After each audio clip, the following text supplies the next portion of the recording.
We still do 7 NUFC Matters shows for free a week. But if you want to support the channel, there are a few ways of doing it. Hit the like button on each live broadcast or video. This helps the channel grow.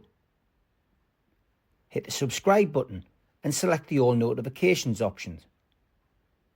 Hit the thanks button to buy a super sticker. You can do this on the live chat too. You can also join our Patreon page or buy us a coffee at the link in all of our video descriptions below. We are also looking for sponsors. If you want our latest advertising rates and how you can get involved, then email John at nufcmatters1892@gmail.com. Thanks for watching.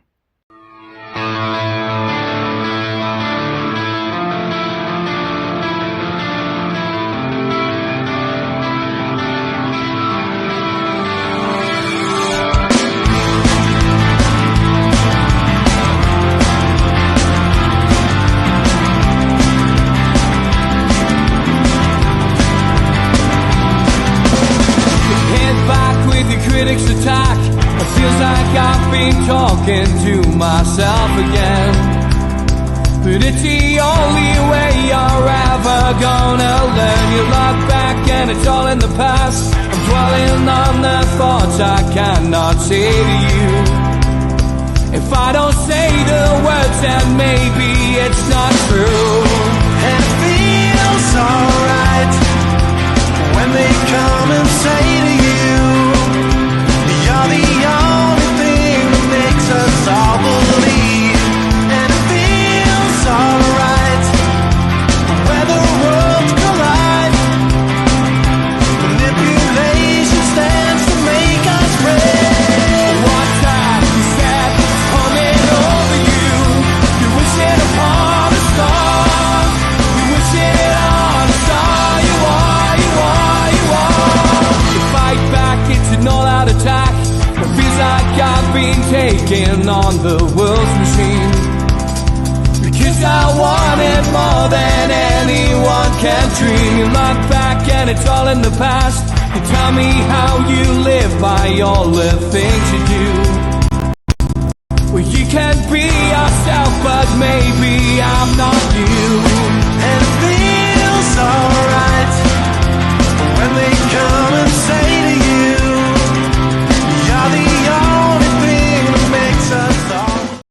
Hello and welcome along to NUFC Matters. It is Those Were the Days with George Mitchell. We are coming to the end of this series. And George, where are you taking us today?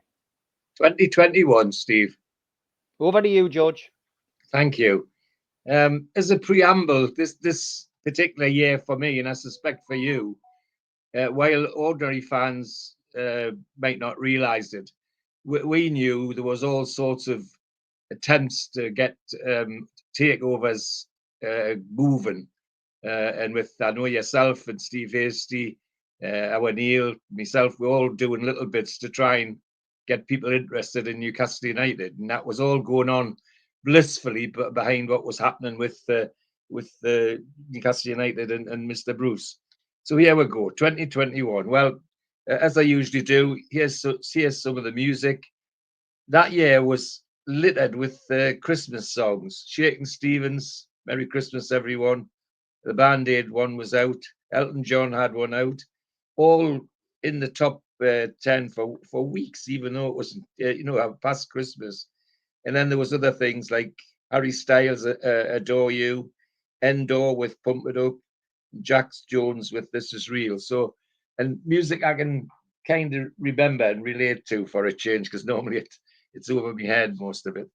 And then movies, of course. There were all sorts of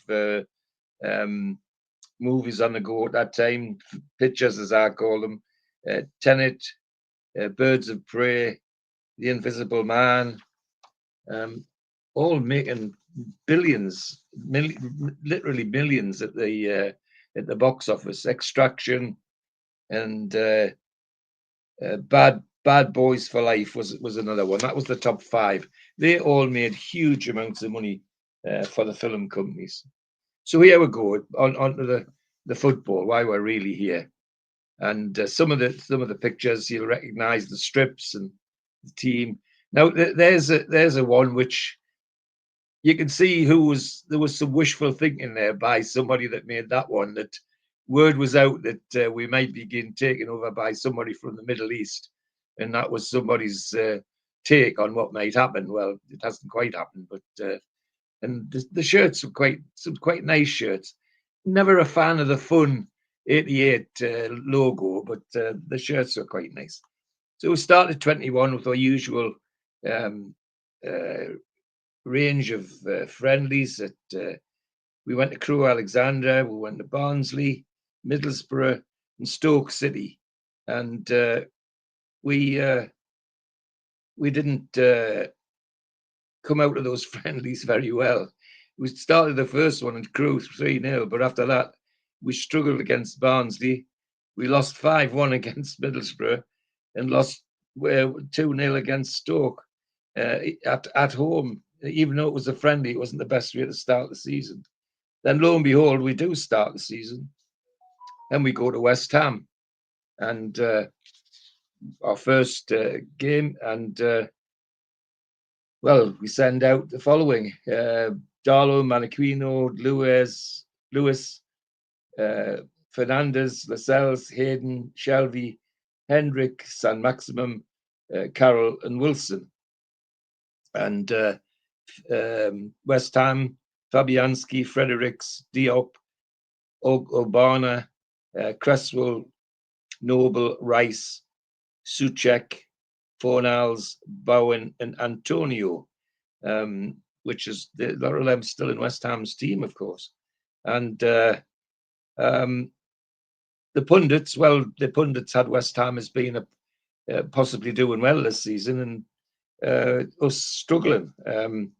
Well, when the game started, it didn't look like that, because every time Wilson got the ball, there was panic at the back for West Ham. He always seems to have a good game against West Ham. I don't know why, but and of course he's good mates with Antonio. But every time he got the ball, there was panic. So some really good football, some end-to-end stuff, but still went in 0-0 at half time. And then on 56 minutes, eventually, what happens was what people were expecting to happen. And Wilson eventually stuck one in the back of the net on 55 minutes. And everybody thought, well, here we go. And here we go, we did, because we just pressed on. And West Ham never really came into it, despite having a bit of the ball. They never got into it. And then on 87 minutes, as we're starting to close down on a 1-0 win, it was turned into a 2-0 win when Jeff Hendrick was Johnny on the spot when a ball dropped at his feet after a corner, bounced around like a pinball and dropped at his feet, and he just toe poked it in the back to make it 2-0. So great start to the season. Stuart Atwell was the referee, and Peter Banks was the VAR man. The commentator says that the whistler for Warwickshire handled a corresponding fixture last season, a game that Steve Bruce's side won 3-2. When he returned to officiate a visit to Sheffield United, which resulted in another 3 points for the Magpies. So I think the reporter saying that Atwell's something of a lucky charm. I don't know about that, but never mind. So then we come home to a League Cup game against second round against Blackburn Rovers, and we've had some interesting games with them, and we field a very changed team. Gillespie, Edlin, Manquino, Clark, Kraft, Barlaser, Longstaff, Sean Longstaff, Ritchie, Almiron, Fraser, Joe Linton, Murphy for Fraser as a substitute eventually. Blackburn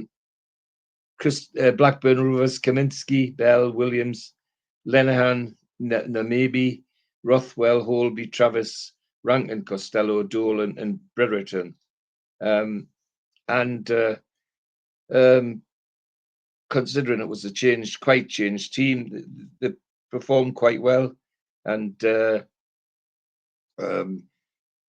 Blackburn really give it a go. They've nothing to lose. You know, the division further down, it's a big scalp for them if we succumb. But in 35 minutes, 35 minutes rather, Ryan Fraser outruns the defence and scores a nice goal to make it 1-0. And despite having lots of pressure, we couldn't increase the score for half time. And indeed, after half time, we just seemed to settle for the fact that it was going to be a nice, easy 1-0 win. And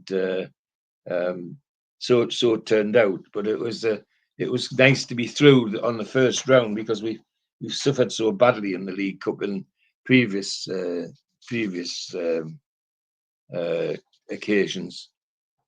And then we're at home to Brighton in the league, and Brighton always a good footballing side and being predicted to do well this season.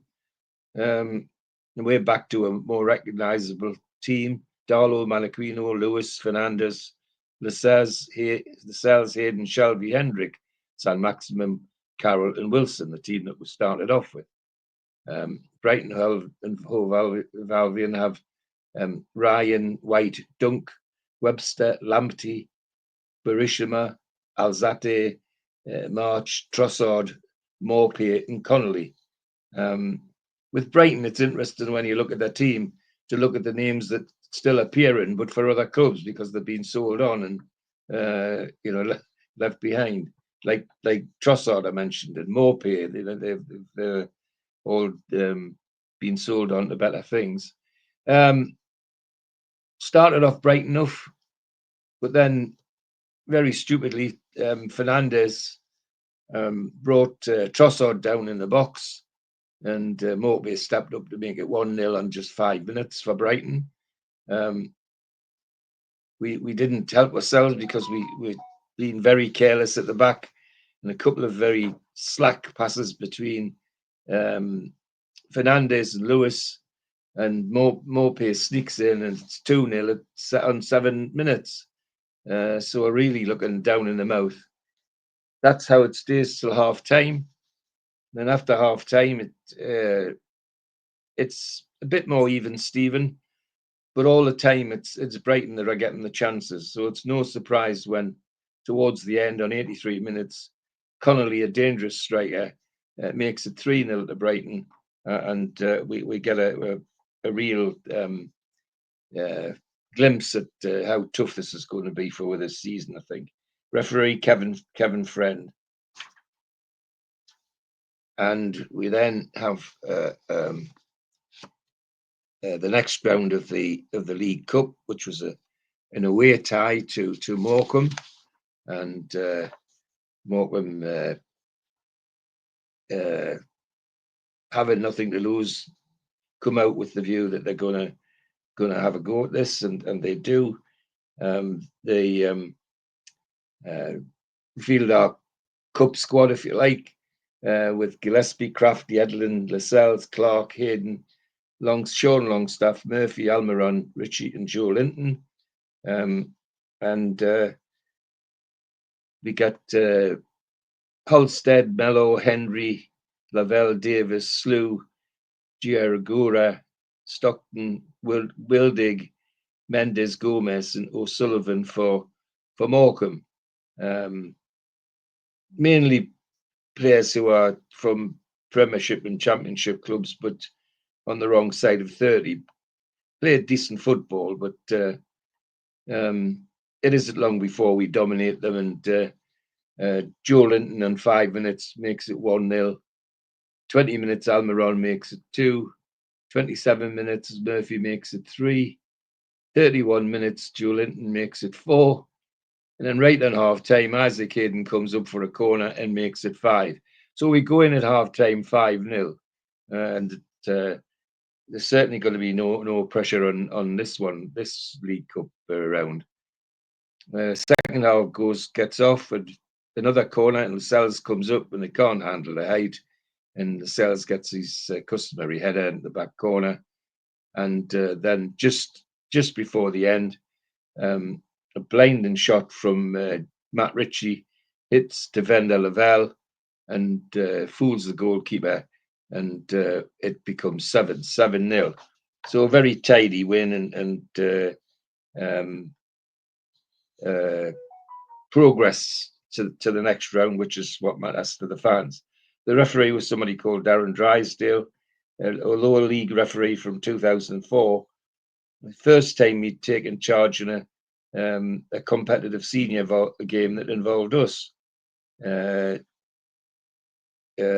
However, had been regularly a United fourth official during this previous season. So, new referee for us on the pitch anyway. So we're bound to the next round. That's the important thing. The next game is an away game to Tottenham. We want to tighten up on the way we were against Brighton, because otherwise Tottenham will eat alive because they've been touted as top 4 team, and with some of that international quality in the team, it's not surprising. We go back to a recognised league side: Darlow, Maniquino, Richie, Hayden, Lascelles, Fernandez, Hendrick, Shelby, Joelinton, Almiron and Wilson. Tottenham: Lloris, Doherty, Davis, Dyer, Sanchez, Lo Celso, Winks, Hollenberg, Son, Kane and Moura. A team of internationals, basically. And as I say, being tipped by quite a lot of pundits that they're going to do well this year. And the good football game, and credit the Spurs, they usually do try and play good football. But there's not many goal chances, and until about 20 minutes into the game, and Moura comes in from the left and deceives the defence, and lo and behold, it's 1-0 before we can blink an eye. And that's how it stays till half time. 1-0 to Spurs at half time. And it looks like we're going to go home with our tails between our legs with one, although we're playing well and we're pushing hard and trying to do something. And then out of the blue, we're pressing, and Almiron looks like he's going to go through and score when he's upended by Dyer, the Wolves defender. That's Callum Wilson to take a penalty, and it's 1-1. And it's not even time to kick off, because that's on 97 minutes after in the injury time. So good draw for us. It's a nice draw, and well played draw as well. So we're making getting some points on the board, which is what we need. We're then into another round of the League Cup round 4, and we're drawn away again. So away to Newport County, and we send in what's basically our cup side: Gillespie, Maniquino, Lewis, Kraft, Fernandez, Shelby, Shawdlog, Staff, Murphy, Almiron, Fraser and Carroll. Newport County: Townsend, Haynes, Cooper, Duran, Armand, Sheehan, Abrahams, Bennett, Tyne, Detrimitu and Shepherd. The Abrahams is an elder a brother of the Abrahams that was playing for Chelsea. He was quite a decent player. This one is decent, but tends to rely on his strength more than anything else. We kick off, and things seem to be going reasonably well, but they get a corner on five minutes, and the Abrahams I'm saying about using his strength. Well, he used his strength at this corner and puts Newport 1-0 in the lead. And for the rest of that half, we struggled to get into the game. It's the only way to describe it. Go in not 1-0 at half time. We brightened up a little bit second half, but still no sign that we're actually going to score any goals, which is quite depressing. And then just before the end, Newport County back off just a step too far. And John Stuart Shelby, who was going through, let loose with a nice drive to give us a 1-1 draw right at the death. And so we're into extra time and into penalties. Well, the extra time proved fruitless, so we were actually into penalties. And unfortunately, as for Newcastle fans, we lost them 5-4 and out of the League Cup unceremoniously once again, which is disappointing. We're then home to Burnley in the league, and Burnley are decent side, but not being touted to do anything special. In fact, quite a few pundits are fearing for their survival in the Premiership. But however, they're there, and we've got to beat them. Darlow, Kraft, Lewis, Fernandez, Shaw, Hayden, Shelby, Hendricks, San Maximum, Joe Linton, and Wilson. We're back on a normal league setup lineup rather than the one that played in the cup. Burnley, of course, has some familiar names in Pope, Bardsley, Long, Tarkowski, Taylor, Brownhill, Westwood, McNeil, Barnes, and Wood. Wood we know. Tarkowski we know. He's at Everton now. Bardsley, who used to be not too far away from us, and Pope, of course, so we still know up here. So it's an interesting game, but a one which we should be winning. And from the off, it looks like we're up for this one. Pinned Burnley back, and it's no surprise on 14 minutes when San Maximum gives us the lead. The typical dribble and run, and then second half comes along, and we seem to be cruising along. But unfortunately, at a corner, we seem to go to sleep, and there Westwood nips in and heads an equaliser, which really does give the crowd a bit of a blow. However, with only 4 minutes gone, and Callum Wilson's back, doing what he does well.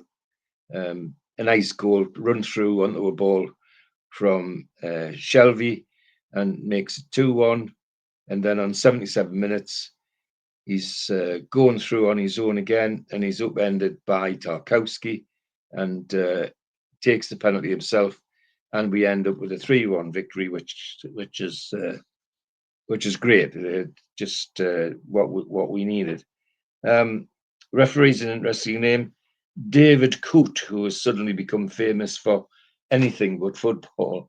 Little did we know what he was doing off the pitch, but never mind.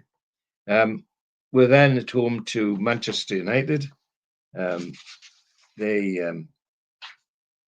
It's always a tough game against the Red Devils. But we seem to set up for it, which is quite good. And we receive them at St James's with a customary full house, of course. 52,200, which I think's only a few hundred short of a full house, and they're being tipped for great things. And the way they start off, it's 100 miles an hour. Both teams having a go. However, we get a very early corner, and from a threat by Wilson, Shaw panics and stabs at the ball and gives us a 1-0 lead with an own goal. And from then on, it's end-to-end stuff, with both sides having chances and not taking them. Then on 23 minutes, they get a corner, and Maguire comes up from the back and makes it 1-1 on 23 minutes. We given as good as we get in this game against Manchester United, which is great to see. We've got a decent side out. The only change in the cups in the usual side recently was that Manaquino's been right back. Well, Emil Kraft's right back in this one. So it's Darlow, Kraft, Lewis, Lascelles, Fernandez, Hayden, Hendrick, Shelby, San Maximum, Joe Linton, and Wilson. And Manchester United, All-Stars, De Gea, Wan Bissaka, Lindelof, Maguire, Shaw, McTominay, Fred, Mata, Bruno Fernandes, James, and Rashford. Then after half time, they 1-1 at half time. Manchester United just take the game off. We don't know what we thought was going to happen, but they step up a gear and give us a hard time. And it's no surprise on 86 minutes when Bruno Fernandes makes it 2-1. Then right at the death, Wan Bissaka gets a goal from the left side on 90 minutes to make it 3. And almost with the last kick of the game, Rashford gets another to make it 4-1 on 96 minutes. And in the end, a very straightforward, fairly easy win for Manchester United.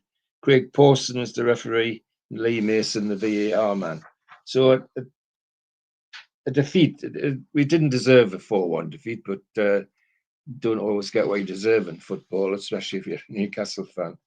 We're off to Wolverhampton Wanderers now with the next league game. That's from the Manchester United game. The interesting thing is, and so is that's Maguire and Hendricks. The reason I wanted to put those in is that if you don't look at the players, look at the stands. Remember, we're in COVID time now at the moment, so look at what St James's looks like with nobody in. It's a bit bizarre, isn't it? We forget that, and it was a bizarre time. Yeah, very very bizarre. But doing what the club was advised to do. So anyway, we're off to Wolverhampton Wanderers, and they're not being tipped to do anything special, but they're a decent footballing side. The team: Patricio, Kilman, Cody, Bowley, Sassis, Neves, Deconda, Semendo, Neto, Podence, and Raul is their side.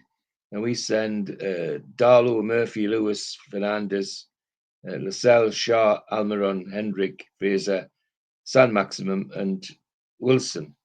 And it's some decent football in the first half, but nobody looking like they're going to score a goal. So it's no surprise when we go in 0-0 at half time. And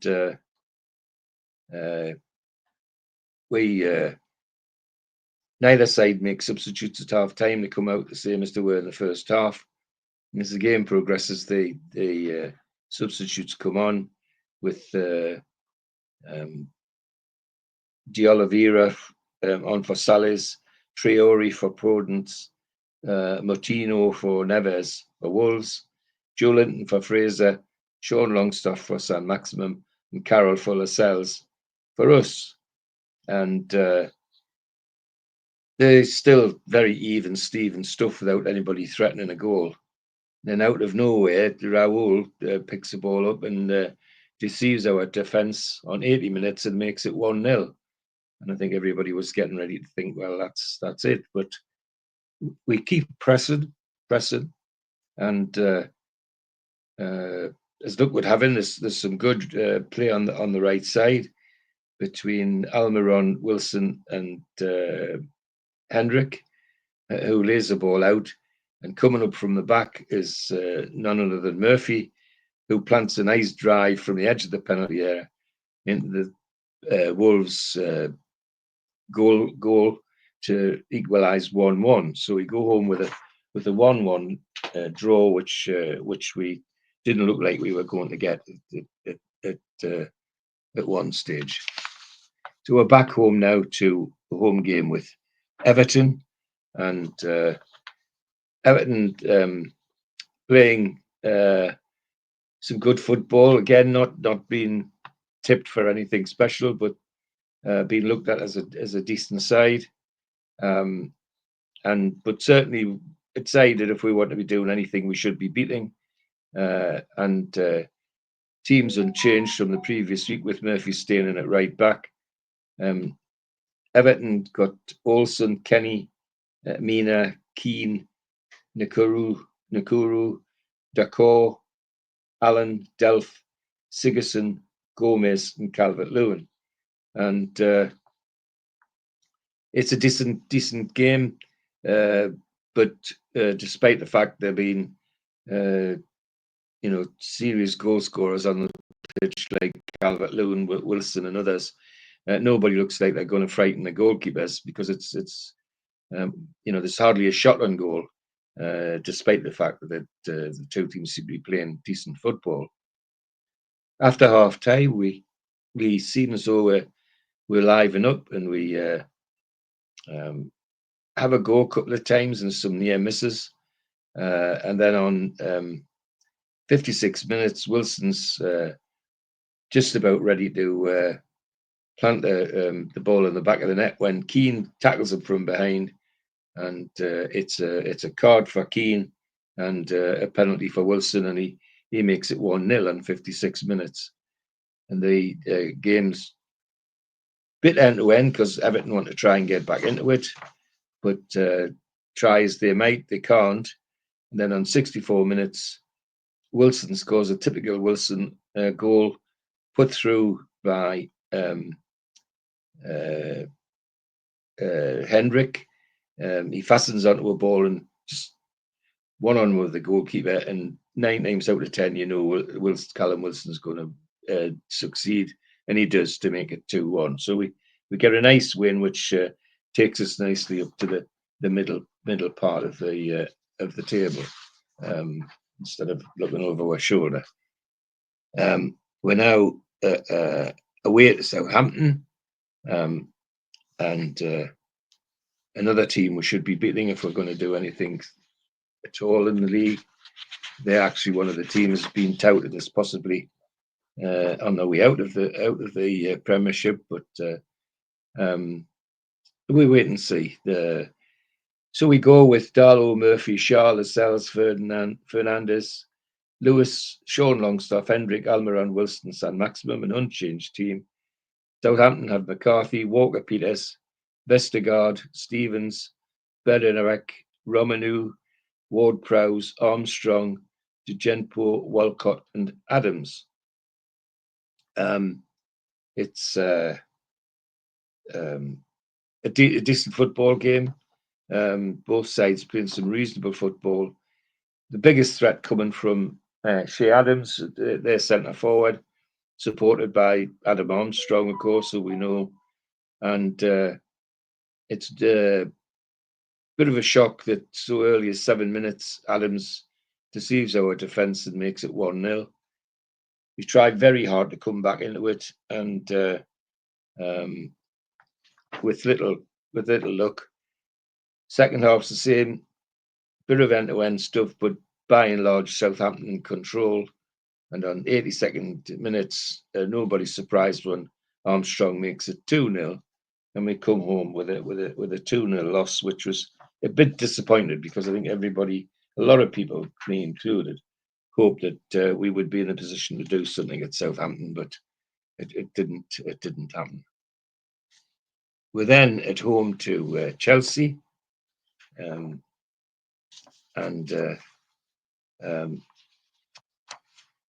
this is not going to be easy. Chelsea being touted as possible top 4, even better than that. So they're playing well, and we field an unchanged team.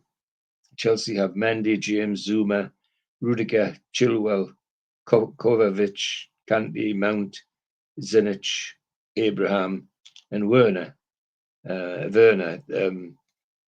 who just bought from Germany, of course. It's a decent football game. Both sides playing good football, and Not a lot of chances on goal, and the ones that there are tend to be towards Chelsea. And so it's a bit of a disappointment when on 10 minutes there's a very fortunate shot by Abraham, which is catches Fernandez on the back of his heel, and of course leaves Darlow absolutely flat-footed to put Chelsea 1-0 up till half time. Second half, Chelsea are much brighter than we are, and we're struggling to hold on in reality. So when on 65 minutes Abraham gets the next goal, gets the second goal, it's no surprise, and we don't look like we're going to come back into this game, and Chelsea leave 2-0 winners, which is no surprise, but a bit disappointing. We're then away to Crystal Palace. Palace, a team that we should be challenging if we're going to do anything. Guaita, Palace's team, Guaita, Klein, Cahill, Dan, Van Aanholt, Townsend, Kuriate, MacArthur, Eze, AU, and Schlupp. Played good football, decent side, but a team we should be challenging. We've gone with back to the team we played at the beginning of the season: Darlow, Maniquino, Fernandez, Clark, Lewis, Shelby, Hendrick, Sean Longstaff, Almiron, Joelinton, and Wilson, and a team that's played together almost since the start of the season, and looking good against Palace in the first half. Same old problem. Neither side looks like scoring, so we get to half time 0-0. Then similar second half with plenty of to and fro and action all over the field, but nobody threatening the goal. Neither the goalkeeper really being called into action in any serious sense. And it looks like we're going to end up with a 0-0. But then Wilson, as he was warned, fastened onto a beautiful through ball by Shelby. And when he gets in those one-to-one situations with a goalkeeper, Wilson's usually the winner. And on 88 minutes, he makes it 1-0. Palace have a go, even though it's late in the day. They have a go and come out, but in doing that, they leave themselves a bit open. And within seconds of Wilson's goal, it's not long before Joelinton fastens onto something and slides in to make it 2-0 and give us a comfortable victory in the end, which we thought we would have to fight really hard for, but in the end was turned out to be quite straightforward. Next is a home game against West Bromwich Albion. Now, West Brom are again one of the teams that's tipped to be losing their place in the Premiership, and we go in with the only changes that Maniquino's changed for Kraft. Or Kraft comes in for Maniquino. West Brom have Johnston, Ial, Izanovic, O'Shea, Furlong, Gallagher, Sawyers, Phillips, Koronovic, Robinson, and Grant. And the game is tidy. West Brom trying to play football and doing their best to give us something to think about. But the game's hardly kicked off when a loose ball almost from the kickoff ends up at Almiron's feet, and he bursts through in the penalty area on 1 minute to make it 1-0. And we're looking very comfortable after that. But West Brom, by the time we get to half time, are starting to make inroads, and Darlow's having to make one or two saves. Similarly, after half time, it's West Brom that seems to have taken the initiative. They're pushing hard, and it's no surprise when Furlong, their dangerous attacker, gets the ball, a loose ball, and bursts through to make it 1-1, which is very disappointing because it's a game we should have been out of sight with in the first half, but we weren't. Anyway, we're playing some decent football. Manager puts Gale on for Lewis and Murphy for Kraft and Yedlin for Almiron, and it does have its effect because we're back on the ascendancy and pushing hard. And sure enough, on 82nd minute, there's a nice through ball from Shelby, and it's cottoned onto by Dwight Gale, who makes it 2-1 to Newcastle. And we play that out, and it's a decent win in the end, even if it was a bit hard work. We're then away to Leeds United. Now, Leeds United are a decent side, but again, some pundits think that the gung-ho style of their manager is dangerous, that they tend to attack without any thought for what's going on behind. Sometimes it works and sometimes it doesn't. Well, unfortunately for us on this particular day, it did work, and despite an even Steven first half with Hendricks scoring for us on 26 minutes, Banford scoring for them on 35. You go in 1-1 at half time with the hope that we might come out and do something to gain in the points. And straight after, not long after half time, right on the hour, Rodrigo makes it 2-1. 65 minutes, Clark header makes it 2-2 for us. And on 77, Dallas makes it 3-2. 85, Elizioki makes it 3-4. And 88 minutes, Harrison makes it 5. So Leeds run out 5-2 winners. Simon Hooper, the referee, and Kevin Friend, the VAR man.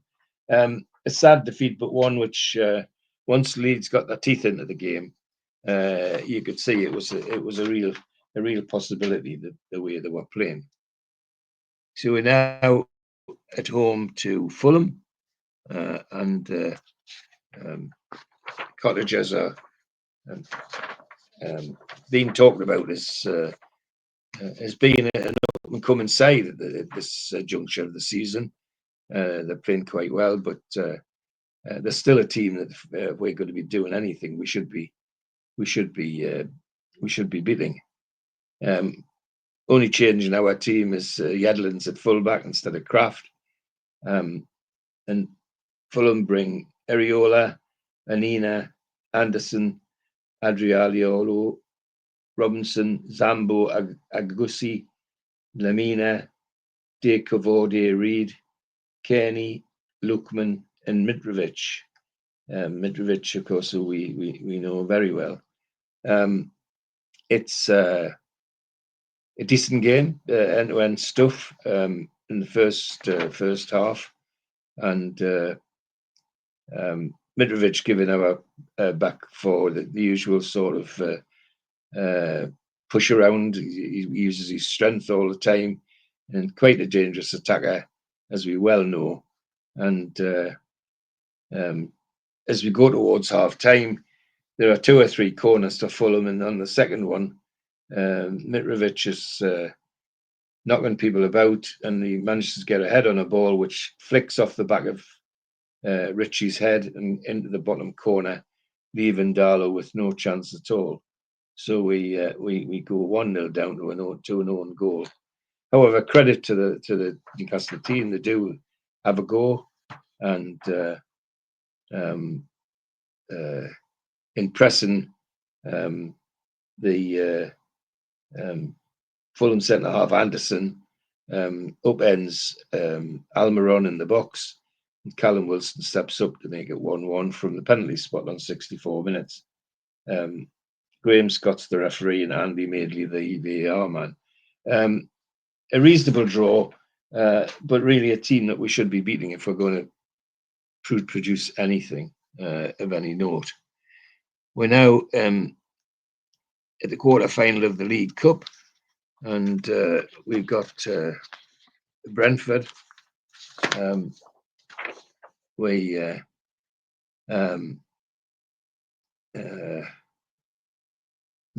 Brentford being touted as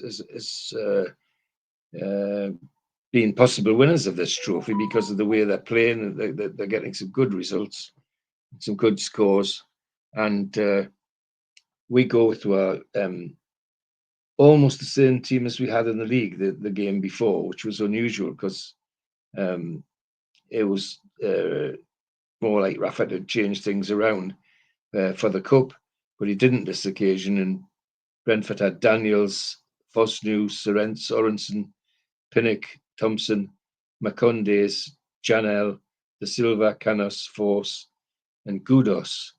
And it wasn't a bad game. First half was tidy enough, but nobody threatening the goal.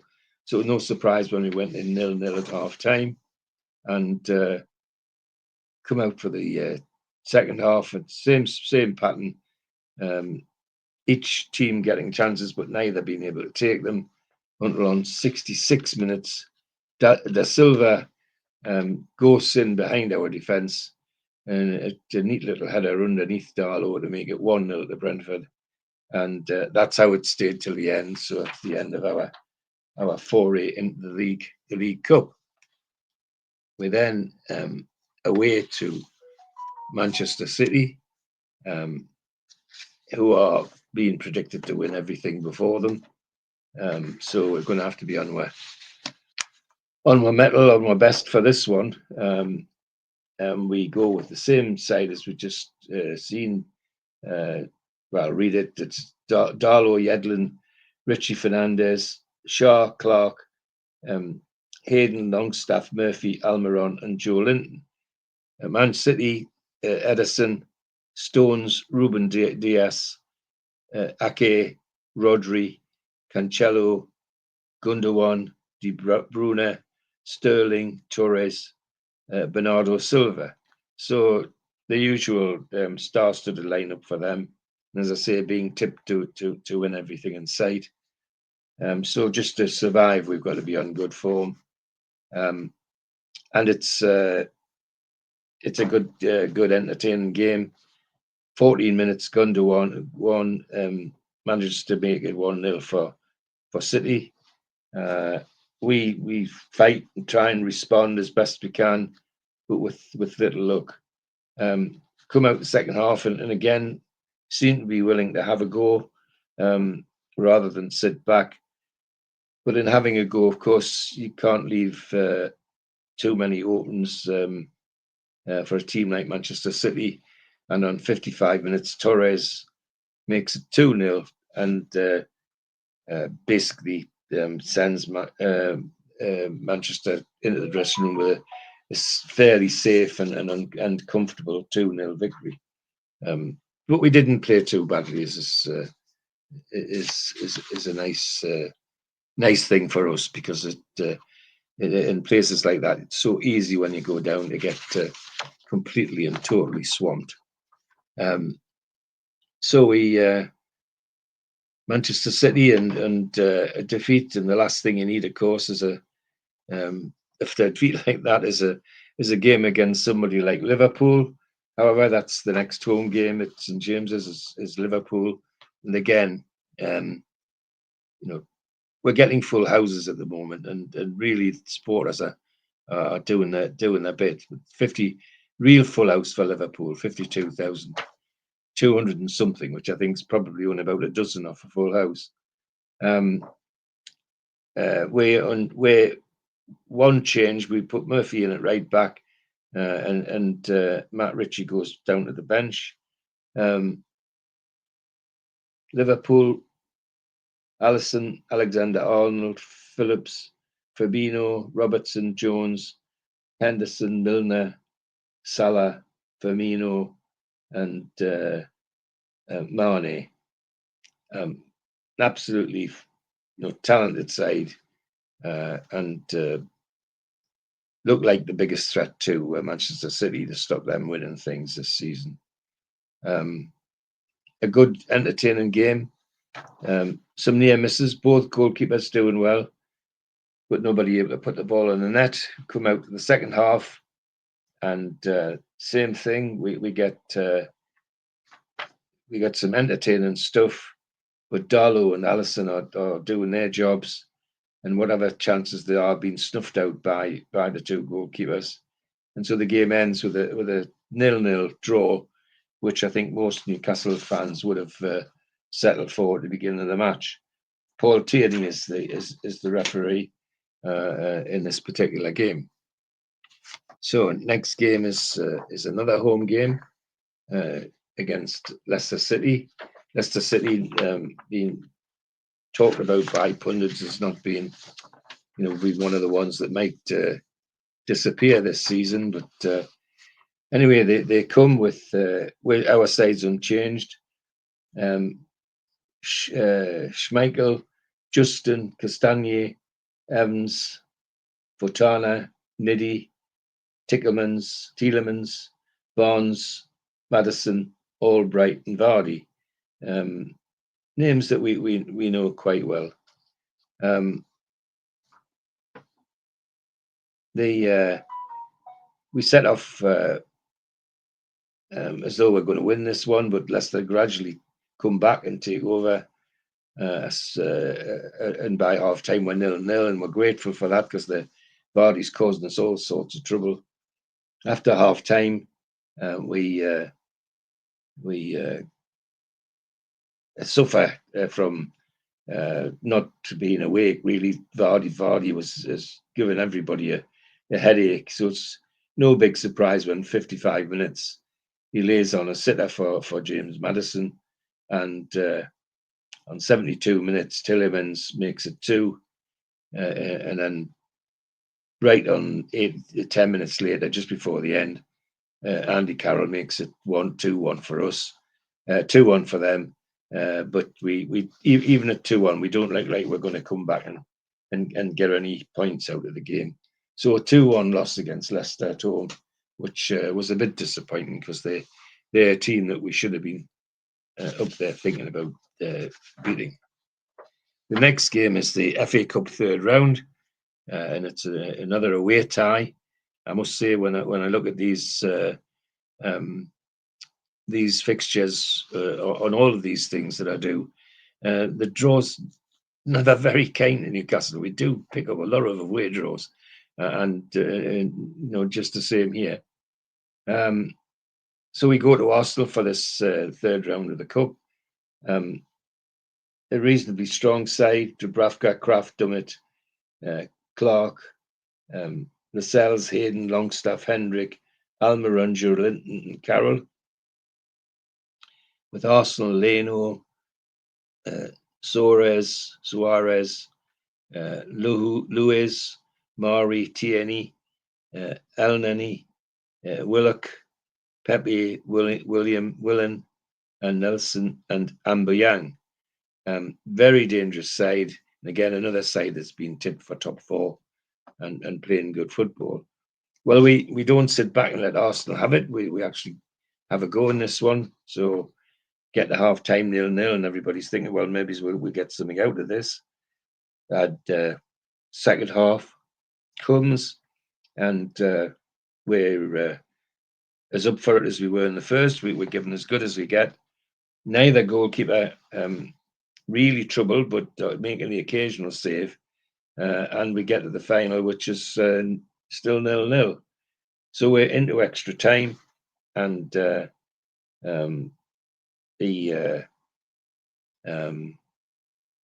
game goes on in the same vein with end-to-end stuff. Both goalkeepers making the odd stop. But on 109 minutes, one of the best players on the field, Smith Rowe, who's come on as a substitute for Nelson, makes it 1-0 for Arsenal. And then 117 minutes, not long before the end, Aubameyang makes it 2 for Arsenal from a neat shot from a corner coming into the box, and we go out of the of the FA Cup with the first attempt. Next game is away game to Sheffield United, and a game really we expected to win. Sheffield United been well and truly touted by the pundits as being on the way out of the Premiership, but that's not always the case just because the pundits say so. It's a decent game, some good football by both sides, and it looks like we're going to get something out of the game. We get a 0-0 at half time, and we're playing well enough to think that we might be able to get something in the second half.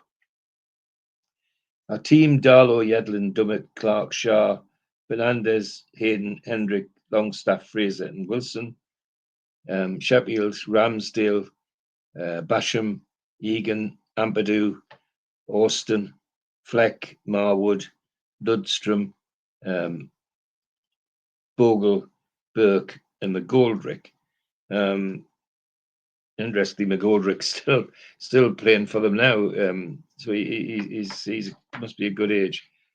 Tidy football, and I suspect a very fit man. Anyway, we start at the second half, and it looks like we're going to go for it, and lots of attacks, but not really troubling Ramsdale or the Sheffield goal. But what is happening is that Sheffield's dangerous striker, Sharp, who's come on as a substitute for Berg, is starting to cause our defence trouble with his dart and runs. Not a big guy, but very quick, very, very astute centre forward, and he breaks through, and unfortunately Clark stops him illegally, and on 72 minutes Sheffield United get a penalty, which Sharp takes himself and makes it 1-0. And we end up with a 1-0 Sheffield United.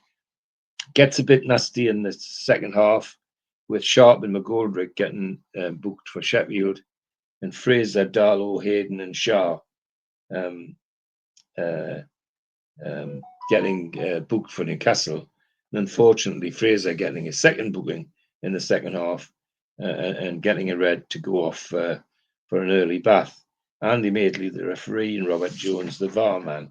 So a disappointing 1-0 loss, when really we should have been thinking that we might get a victory out of that game. We now away again to Arsenal, having just been there in the FA Cup. Just 2 weeks later, when we're back again, and Arsenal almost unchanged team, except they introduced young Saka, a teenager, into the squad, and Xhaka, the Greek midfielder, hard midfielders, back in the side as well, and Smith Rowe, after some neat performances as substitute, has been picked in the side. So it's a little different team to the one we played in the cup, but we go with a similar team that we've been playing all season, really. Darlow, Kraft, Lewis, Clark, Lascelles, this time Matty Longstaff, Shelby, Joe Linton, Wilson, Carroll and Almiron. And it's a good game. Arsenal playing tidy football, and we giving as good as we got. We haven't got the pattern play that they've got, but we're giving us a lot in energy and pressing and pushing them back. So we get the half time 0-0, and everybody's very happy about that. But second half, Arsenal seem to find another gear and push forward, and it's no surprise when on 50 minutes Aubameyang makes it 1-0. Then on 60 minutes, people see why people are raving about young Saka, because he dribbles all the way through Newcastle defence to make it 2. And then 77 minutes, 11 minutes later, Aubameyang adds his second. to make it 3-0. That Arsenal side also, as a substitute, had Lacazette come on, who had been their centre forward, but had a fallout with the manager and was being kept on the bench, which was quite puzzling, but because previously he'd been their top scorer. Anyway, that's how it ended, 3-0 to Arsenal. We tried, but wasn't enough against a really good side. Referee is none other than Mr. David Coote again, who we know for reasons other than football. Aston Villa is our next game at home. Sorry, our next game is Aston Villa away. Always good games against Aston Villa. Well, we seem to be, but unchanged team from that played Arsenal. Aston Villa has Martinez, Cash, Target, who we know, Mings, Consuela, Douglas Luiz, Nakamba, Traore, Barkley, Grealish, and Watkins, and a good side, but a side that we should be challenging if we're really serious about anything, and we looking to get something, and we're certainly having a go at them, but unfortunately on 13 minutes Watkins comes from nowhere to make it 1-0, and then just before half time Traore makes it 2-0 on 42 minutes, and we really didn't deserve that, but they were just opportunist goals which they get credit for taking. So going 2-0 down and feeling a bit sore for ourselves because we didn't deserve it. Second half, we come out and we have a go, and despite having a go, we can't find the net, so it ends up with a 2-0 win to Villa, a deserved win. We tried, but we really weren't at the races, to be perfectly honest. Next is Leeds United at home, who, when we went to Leeds, gave us a bit of a thrashing. And although they're scoring lots of goals, they're still losing matches when they should be winning, and one or two pundits begin to wonder if they'll survive. However, they come with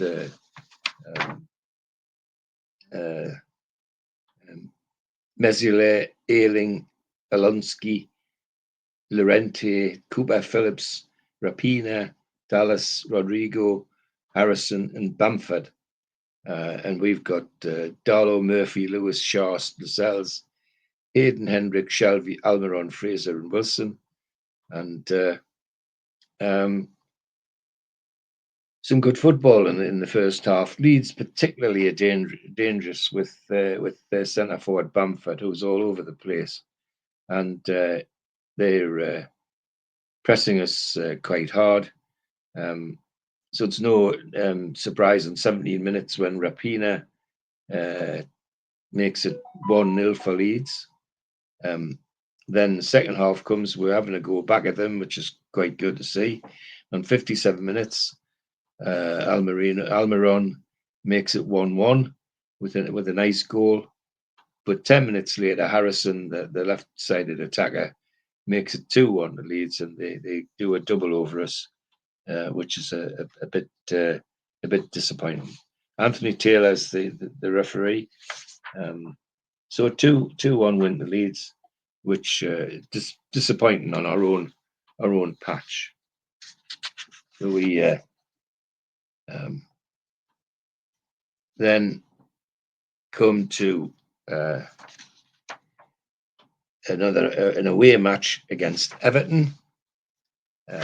We should be beating teams like Everton if we're going to do anything special. They're not regarded as being winning anything. In fact, there's still one or two pundits who think they're going to be in trouble. We'll see. So we go to Goodison with Darlow, Manaquino, Lascelles, Shaw, Lewis, Hayden, Shelby, Hendrick, Almiron, Fraser, and Wilson. And we play Everton side of Pickford, Coleman, Mina, Keane, Dingy, the Decor, Sigerson, Iwobi, who they just bought from Arsenal, Richarlison, Rodriguez, and Calvert-Lewin. Tidy football inside. We giving as good as we get, but nobody threatening the goals. The two goalkeepers are fairly easy times, so we go in 0-0 at half time. The second half, we seem to pick up a bit. We seem to have got a little bit of pace out of Fraser and Lewis down the other side, which is frightening Everton a little bit. And we get some near misses, but it looks like we're going to peter out to 0-0. But then, lo and behold, on 73 minutes, that combination again of Shelvey and Wilson, a through ball from Shelvey onto Wilson to run onto and outstrip everybody, including the goalkeeper, and run the ball into the net. And it looks like that's how it's going to stay. We're going to get a 1-0 win. However, Wilson being Wilson, got an opportunity just before the end on 93 minutes, and again ran through to slot the ball underneath Pickford to give us a 2-0 away victory, which is great because it's pushing us nicely into the middle of the league, which is where we want to be. We're now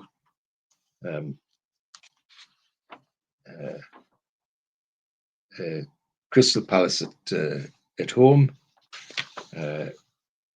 We've given a good count of ourselves against them at Palace. We should be able to do the same at home. And we have an unchanged side from Everton.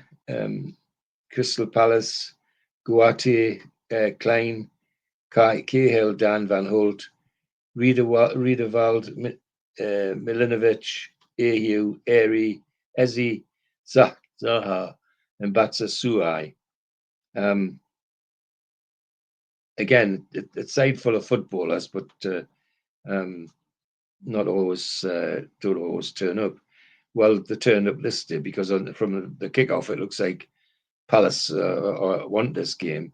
It's a bit of a shock on 2 minutes when Shelvey gets an opportunity for a free kick and makes it 1-0 on 2 minutes. But that doesn't knock Palace back. They're at us straight away. And within 20 minutes, Reid Valde makes it 1-1. And then in 25 minutes from a corner, Tim Cahill makes it 2-1 to Palace.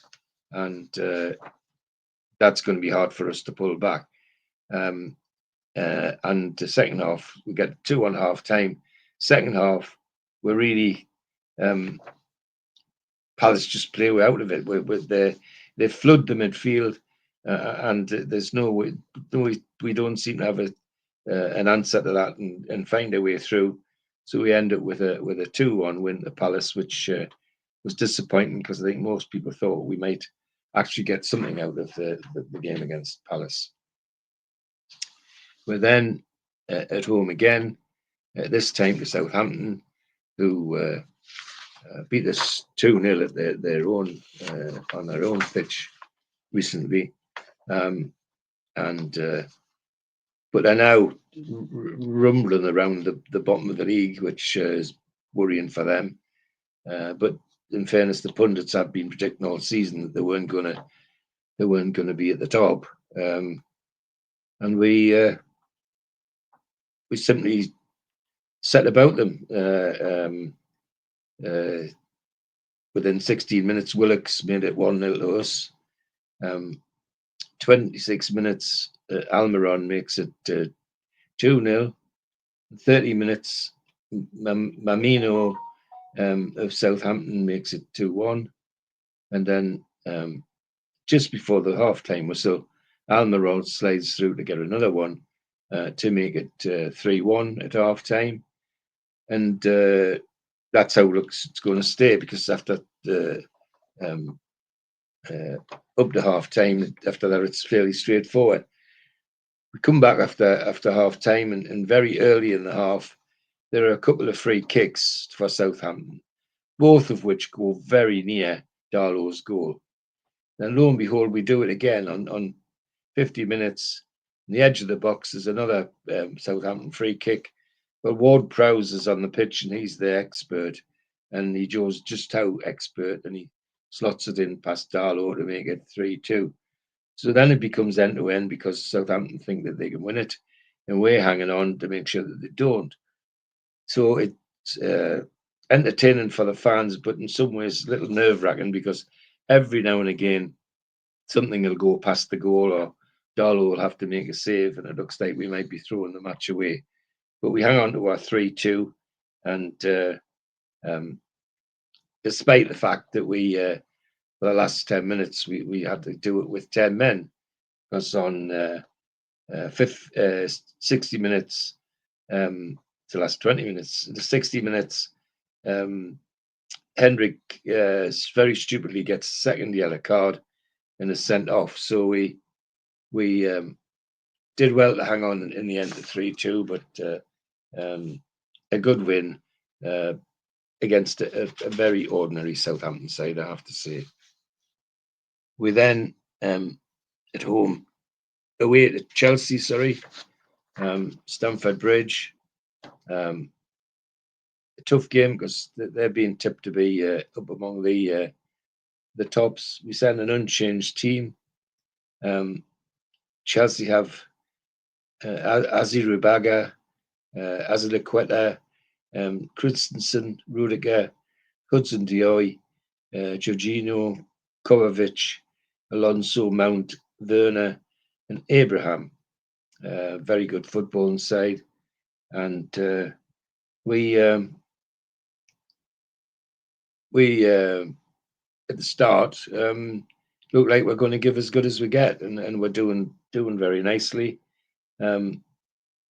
Unfortunately for us, after about 10 minutes, Abraham's badly injured, and Giroud, their big French centre forward, comes on as substitute, and he's a bit of a jinx for us. And lo and behold, he is this time, because within about 5 minutes of coming on, Giroud makes it 1-0 to Chelsea, and then on 39 minutes, Werner, the high-speed German winger, makes it 2, and that's how we go in at half-time. Second half, we come out and we're giving it a go and give as much good as we get, but it ends up with a 2-0 win to Chelsea, despite all our efforts. But a good, entertaining game at 2-0. So we then away again, this time to Manchester United, and just been beaten at Chelsea.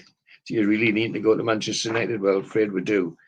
And we go to Old Trafford.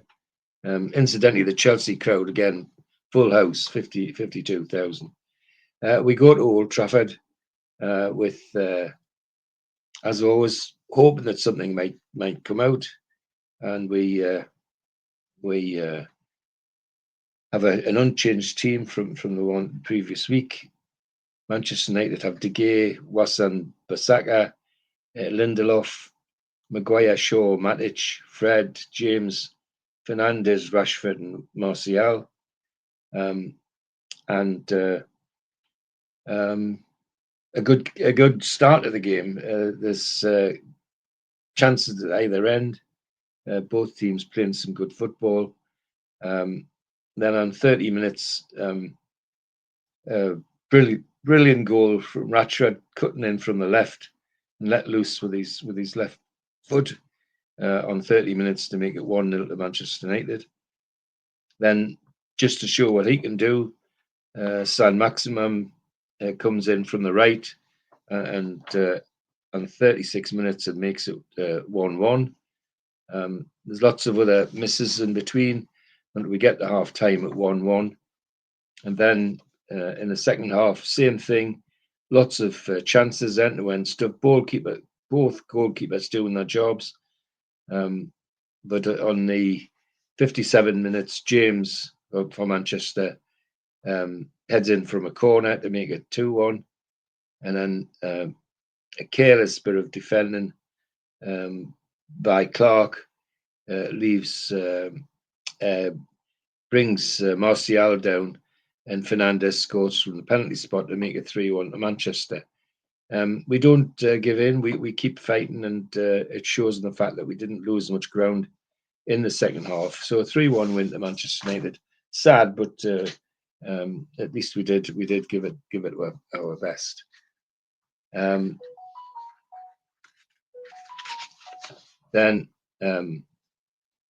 we're at home to Wolves, and we should really be beating Wolves if we're going to be doing anything. But they're a tidy football side. There's no doubt about that. Can be dangerous when they're on form. So we welcome Wolves with the only change in our team. Kraft comes in for Maniquino. The Wolves team is Rui Patricio, Dondonka, Cody Sales, Nelson Serendo, Neves, Moutinho, Otto Neto, Traore, and De Silva. The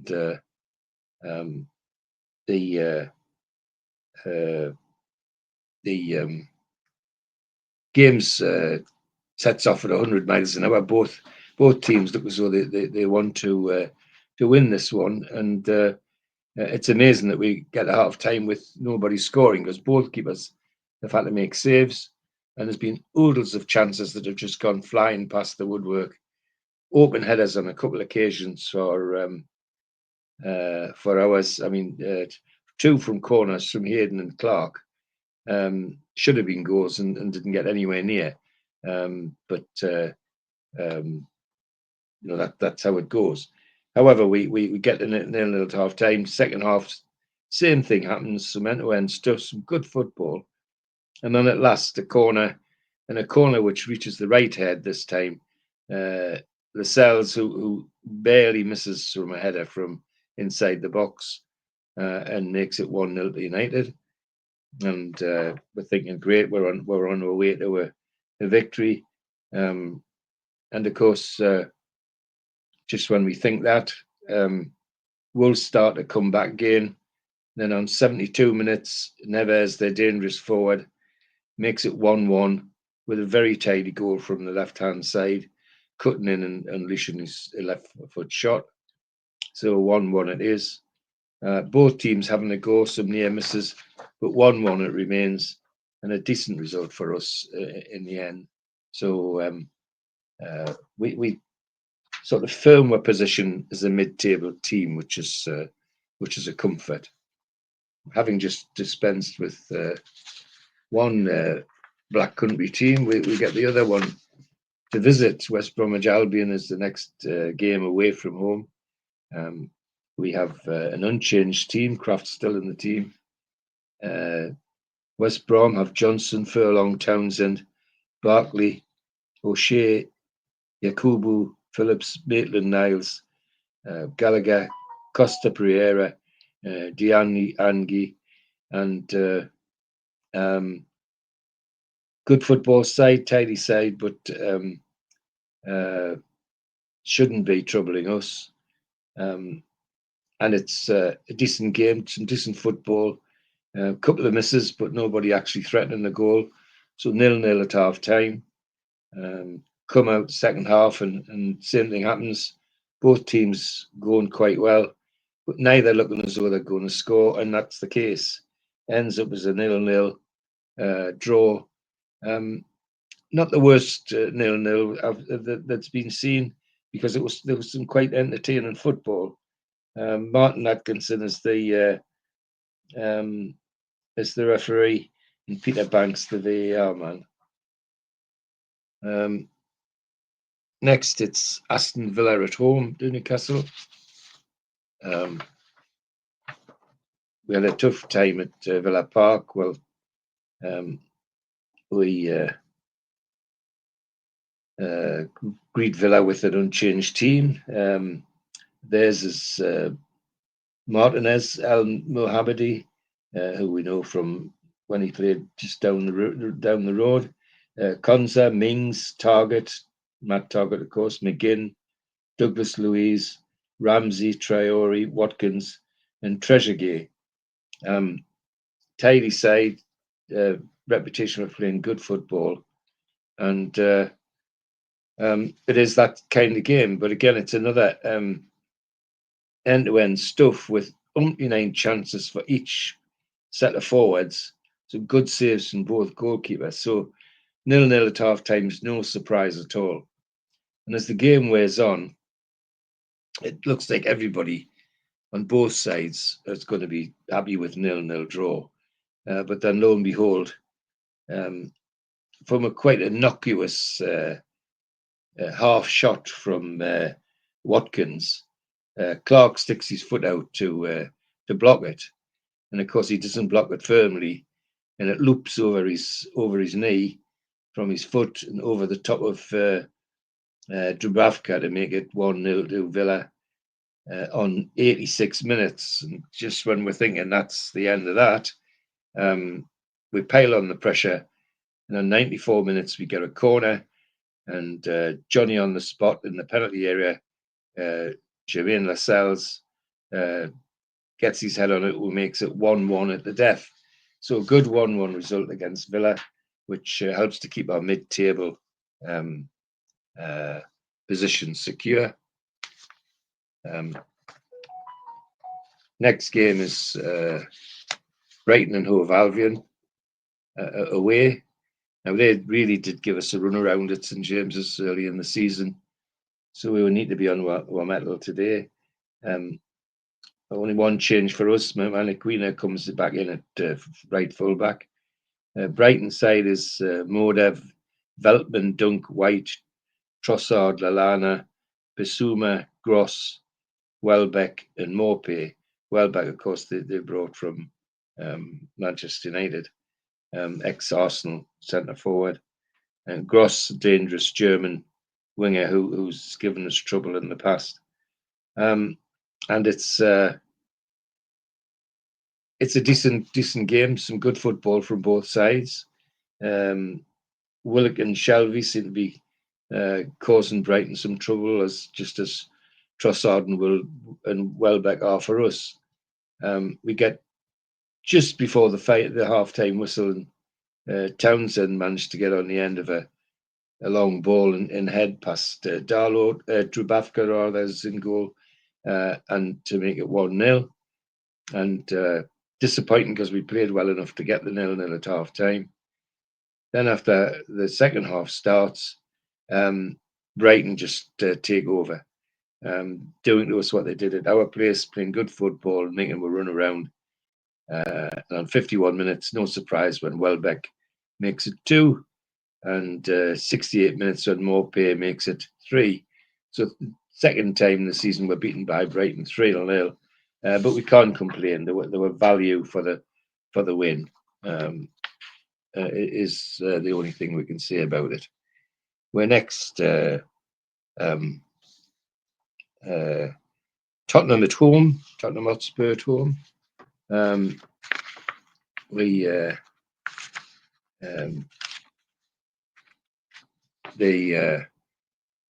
going to be tough. They're pushing hard at the top, and we're barely mid-table.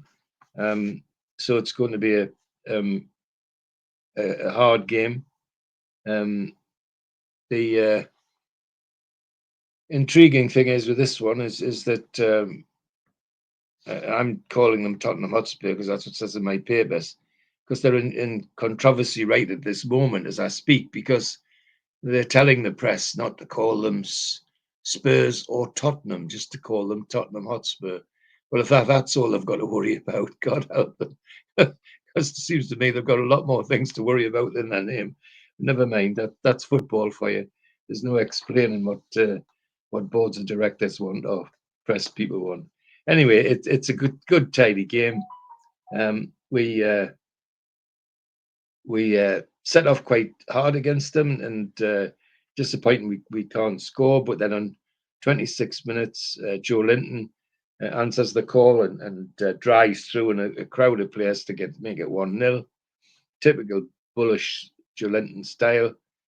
But then on just 2 or 3 minutes later, Kane uses his physical nature at the corner at the other end to make it 1-1.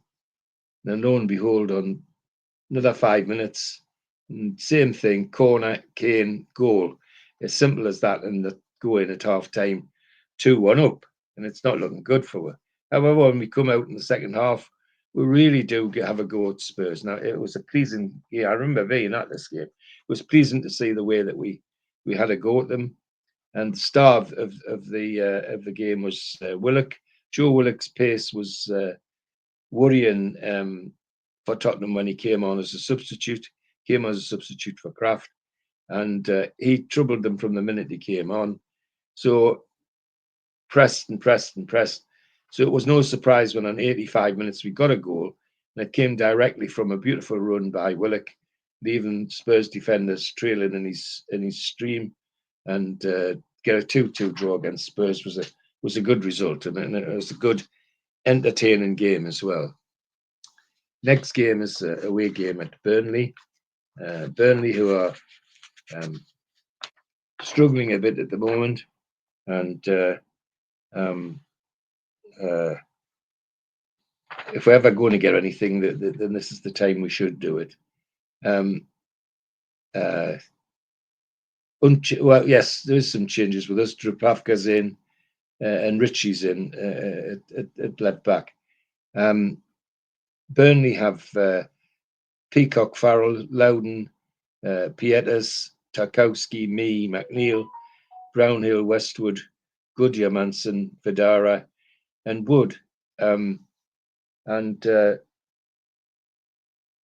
It's an entertaining game. Burnley really up for it as the home side, and it's little surprise to anybody that when on 18 minutes Vidara makes it 1-0 to Burnley. We push back, but we can't find the net, so it's 1-0 at half time. Second half, though, there's a noticeable change of pace from Newcastle, with much more involved for on the attacking side for Newcastle, and we're certainly troubling them with Joelinton and Gale through the middle. Almiron's pace is bothering them, so it's no surprise when on eventually 59 minutes there's an opportunity bursts out on the right, and Murphy, who's following up from the right back position, puts the ball firmly in the back of the net with a very nice drive. We continue to press them, and lo and behold, in another 6 minutes, San Maximum, who's come on for Joelinton as a substitute, scores a beautiful goal from the right-hand side to make it 2-1 for Newcastle. And Burnley tried to come back, but we hold them off with ease. Indeed, we could have had more goals. So we end up 2-1 winners at Burnley, which is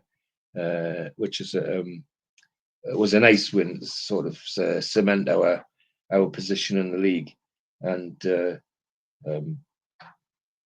kind of upsets the apple cart for Burnley, though, because they need the points more than we do. Next game is a home game against West Ham United. West Ham above us in the league, but we're still there at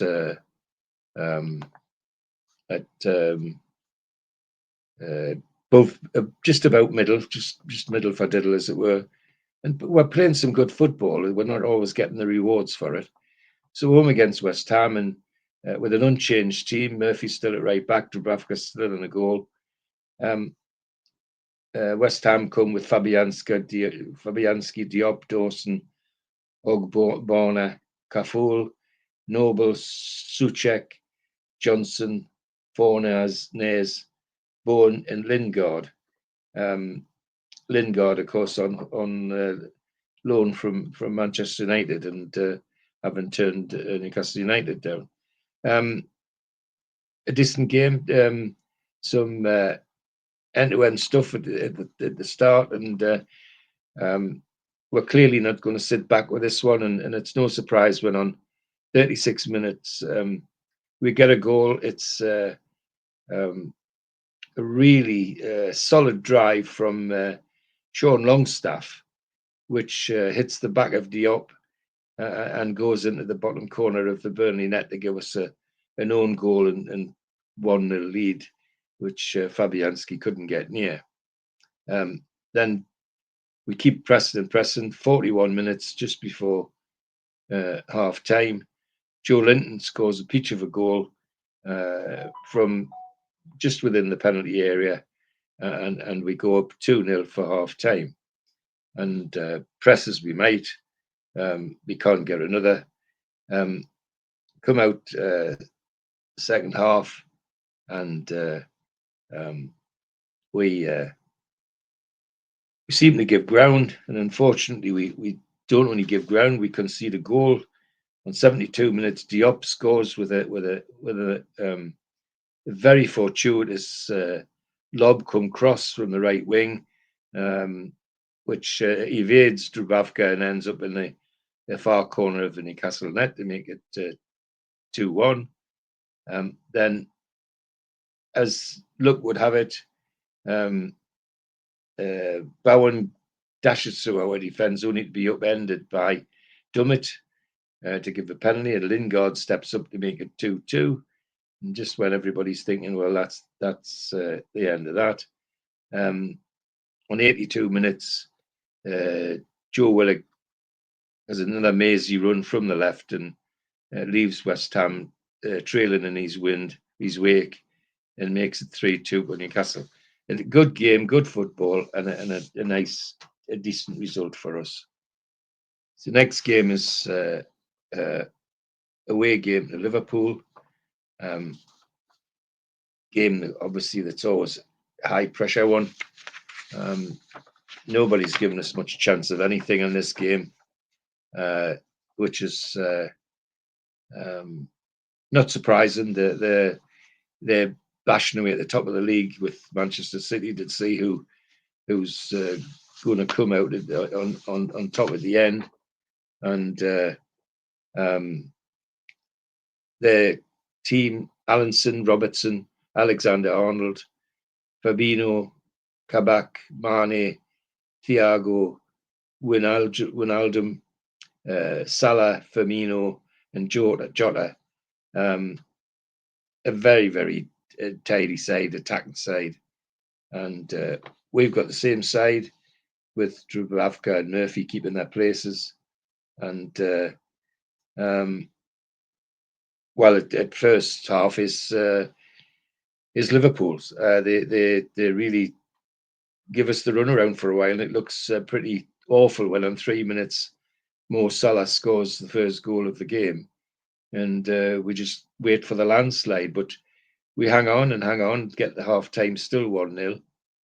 Then in the second half, don't know whatever was said in the dressing room, we come out and we actually do have a go at them, and it's interesting.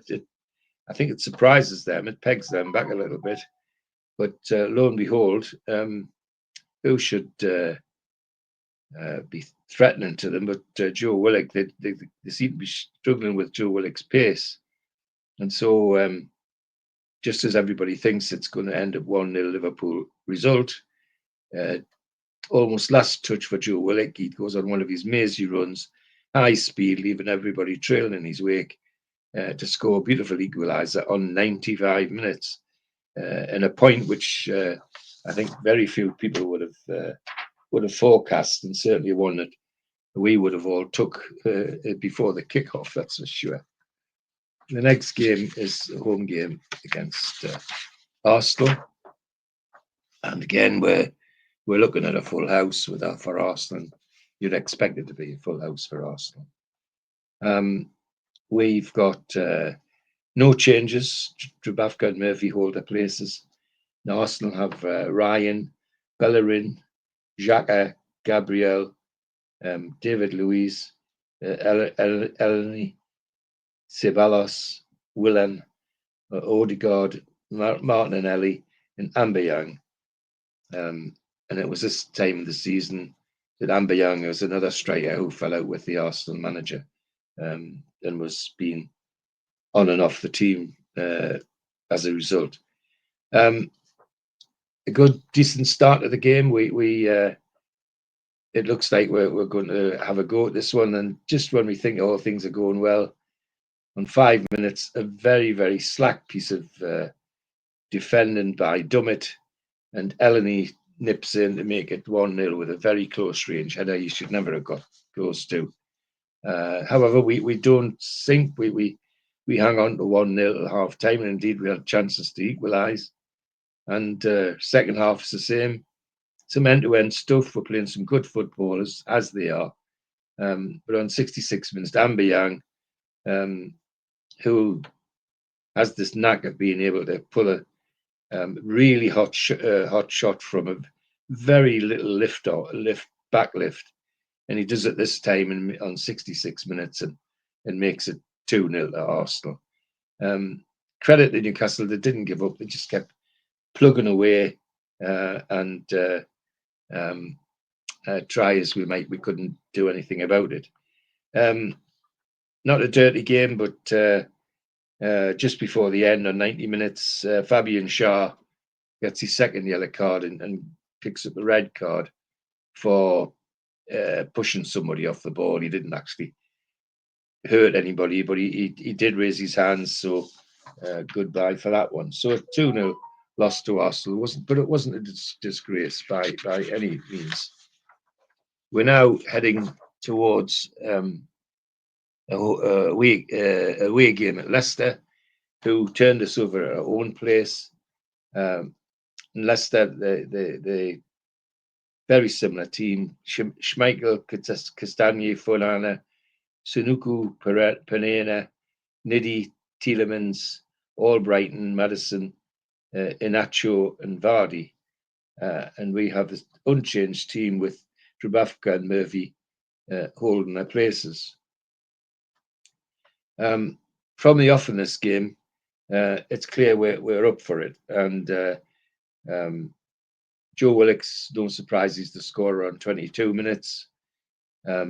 We get a corner, and from the corner up comes Dummett and scores one of his rare goals on 34 minutes to make it 2-0. And that's how it stays at half time. And we looking comfortable, absolutely comfortable. After half time, we pick up where we left off, and we're giving Leicester the runaround. Wilson, in particular, has given them big back three a hard time. So no surprise on 64 when he makes it 3-0. And then again, similar thing. Solo goal from Wilson on 73 makes it 4-0, and everybody sits back and thinks we're coasting to a 4-0 victory. Well, because we sat back, I suppose, that opened the door, and Albrighton on 80 minutes scored for Leicester. And a couple of minutes later, El Macho makes it 2 for Leicester. So 4-2 now, and what has become easy has now become a backdoor, backs to the wall defending, because Leicester obviously got their tails up and trying to press for more goals. But fortunately, Newcastle held out and got a nice 4-2 victory, which kind of cemented that position in the league, and thank goodness for that. So we're now home to Manchester City, who are all but champions and playing remarkable stuff. The team, they've got the reserve goalkeeper in Carson, who's been playing in goal for us as long as I can remember. But he's still making a living, obviously good enough for Pep.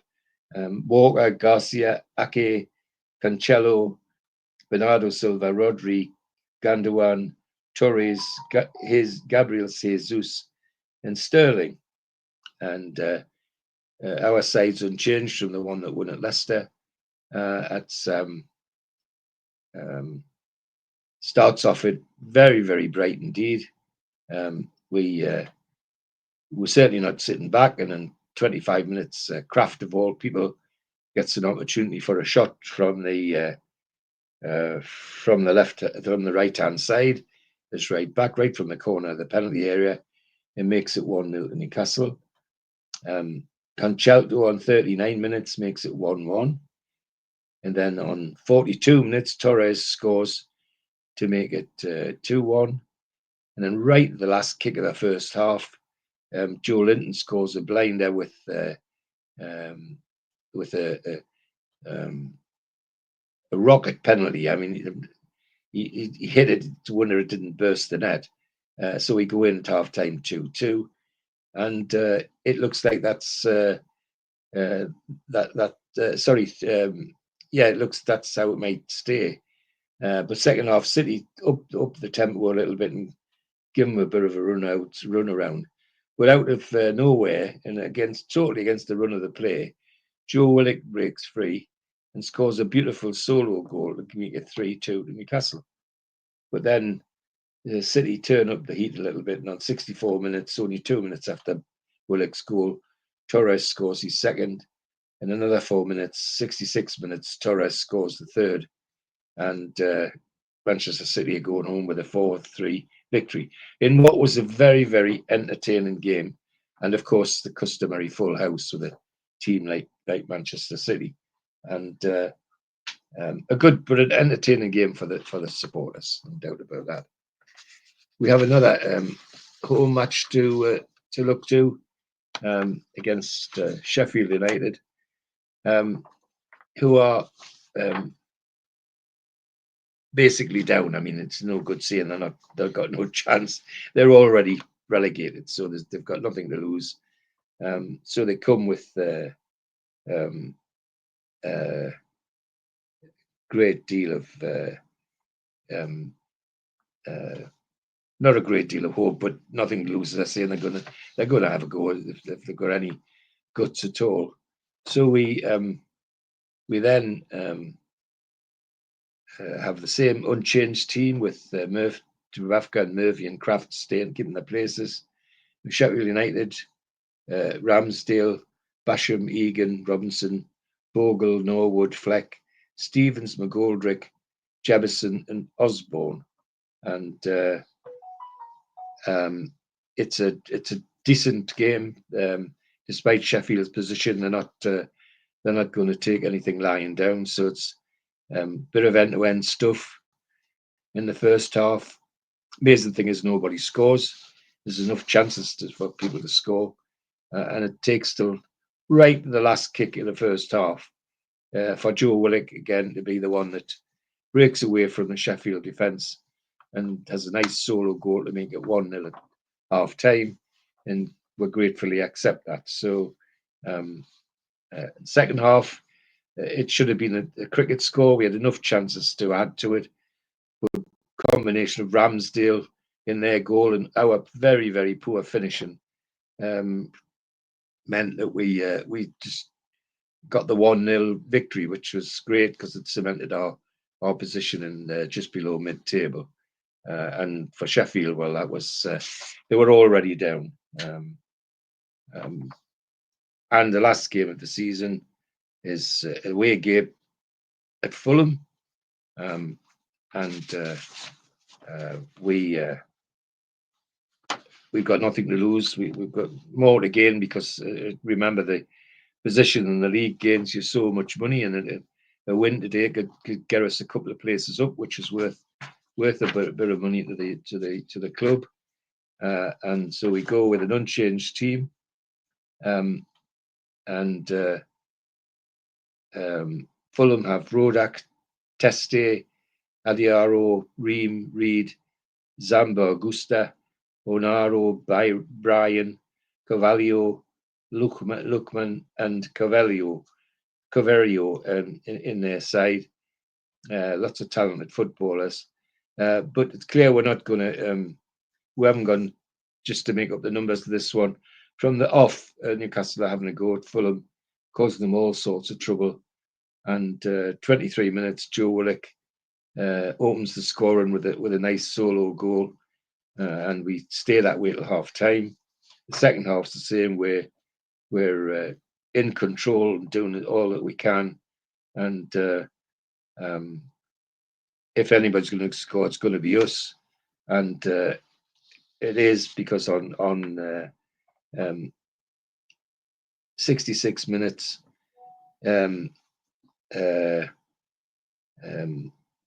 Almiron's breaking through, and their defender Teste upends Almiron in the box, and up steps Fabian Shaw to make it 2-0. So last game victory cements where we are in the league very nicely, and ends what's been an interesting season, with all the things happening off the pitch as well, particularly with the virus killing the crowds and all of that sort of thing. And almost predictable, the pundits weren't far away. Sheffield, West Brom, and Fulham are the relegated teams. We're 12th, and the champions, of course, are Manchester City, with Manchester United and Liverpool just behind, very close to each other. City, of course, miles out in front, 86 points. Manchester United 74 second, and Liverpool 69 third. So it's quite a difference. And the other top teams, European places, went to Chelsea and Leicester, who came out of nowhere towards the end of the season, a bit like they did when they won the championship. So quite an interesting season. But and because of the COVID virus, it's interesting for other reasons. And for Newcastle fans, of course, there's much interest off the pitch as there was on the pitch, and more of that to come in the sequences that follow. But not a bad season in many ways. Cementing the position as a mid-table team, and looking like we might change things a little bit if we spend a little bit of money. Great stuff, George. Thanks for your time. See you on the next one. Thanks, Steve. Thanks, everybody, for watching. Really great. Thank you. A big thanks to all our sponsors, Skips and Bins. Say hello to low-cost waste disposal with pay-as-you-go and contract waste management. Find them at their website, skipsandbins.com. Contact them, www.skipsandbins.com/contact. A big thanks to Mr. Vicky's Sauces, handmade in Cumbria. You can find them at their website, mrvickies.co.uk, email info@mrvickies.co.uk, or telephone 01768 210 102. A big thanks to our fanzine sponsor, United Group Travel. 2 crew, driver and courier, local family company, 3-star plus quality hotels and no interchanges. All excursions included. Find them at their website, www.unitedgrouptravel.com. Email them at beverly.ugtl@gmail.com. Telephone 01670 632 460 or mobile 0791 666 4174. Just £30 per person deposit. There are no strangers on our tours, just friends you haven't met yet. A big thanks to Media Arts for all the help with the technical side of things. You can find them at their website, media-arts.co.uk. If you want to listen to us as a podcast, you can go to Sports Social Podcast Network. You can also find us on iTunes, Spotify, and your other podcast providers. If you want to help support the channel, hit the thumb up, which is the like button. Click share to share to your other social medias. Click join to join the channel, and click the subscribe button. We've also got links in our description for buy us a coffee and to be a Patreon member. Some events coming up: an afternoon with Sir Les Ferdinand, 6th of April, 12 till 4. Tickets available from ticketmaster.co.uk. No Covers takes place at the Cluny, Lilac Lane, Ryder and the Chris Norris Band. Tickets from theclooney.com or by telephoning 0191 230 4474. An Evening with Steve Howie and Steve Watson, hosted by Joe Allen, takes place at the Tyneside Irish Centre on the 27th of June. Tickets for that are from newcastlelegends.com. An Evening with Peter Beardsley and Chris Waddle takes place at the Tyne Theatre and Opera House on the 23rd of January 2026. Box office 0844 246 1000 or website tynetheatreandoperahouse.tv. An Evening with Bad Manners takes place on Friday the 30th of January 2026 and tickets available from ticketmaster.co.uk. And we have copies of The Entertainers 1992 to 1997, Kevin Keegan's Legacy, available from newcastlelegends.com.